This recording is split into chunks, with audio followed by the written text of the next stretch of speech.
তৈরি হয়ে গেল আমার সেই মজার রেসিপিটা। এটা আসলে আমি প্রথমবার বানিয়েছি, আর প্রথমবার বানানোতেই এভাবে পারফেক্ট হবে আমি নিজেও বুঝতে পারিনি। আলহামদুলিল্লাহ খুবই সুন্দর হয়েছে এবং স্বাদটাও কিন্তু দারুণ হয়েছে। তো চলে আসেন আমি কিভাবে বানিয়েছি সেটা একটু সবাইকে দেখাই। আমি এটা লাচ্ছা সেমাইয়ের পুডিং বানিয়েছি, আর তার জন্য আমি 1 কাপ পরিমাণ লাচ্ছা সেমাই নিয়েছি। আর এটা আমি সুন্দর একটুখানি ঘি দিয়ে ভেজে ভেজে নিয়েছি, হালকা একটু ঘি দিয়েছি যার কারণে একটা সুন্দর ঘ্রাণ আসছে। এটা আমি একটু অল্প জালে আমি এটা আস্তে আস্তে ভেজে নিচ্ছি।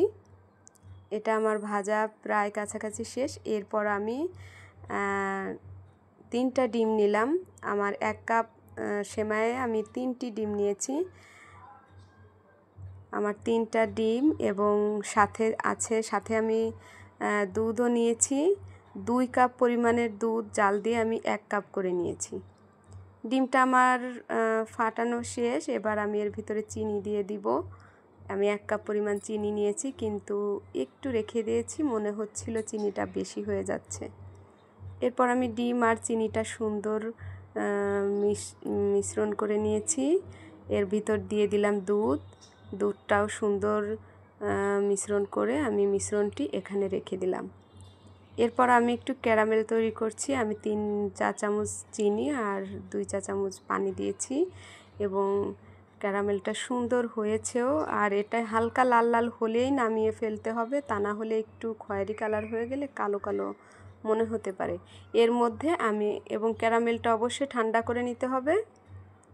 এর মধ্যে আমি সেমাইটা একটু সুন্দর চেপে চেপে দিয়েছি।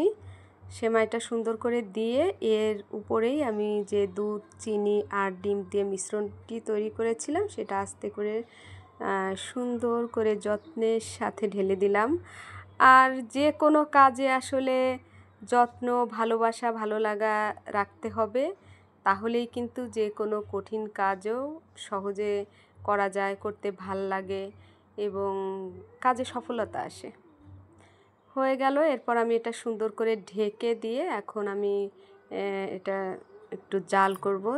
এটা জাল উঠলে মাত্র 15 থেকে 20 মিনিট আর কি একটু হালকা জালে রেখে দিলে সুন্দর হয়ে গেছে। আমার ক্যারামেলটা একটু বেশি হয়ে গেছিলো, যার কারণে উপরে একটু কালো দেখাচ্ছে, কিন্তু স্বাদটাও ঠিকঠাক ছিল। আর ক্যামেরায় এমন দেখাচ্ছে, কিন্তু স্বাদটা আর কালারটা দুইটাই ঠিকঠাক ছিল। আর এটা ফ্রিজে রেখে ঠান্ডা করে খেতে কিন্তু দারুণ মজার। তো সবাই ভালো থাকবেন, সুস্থ থাকবেন।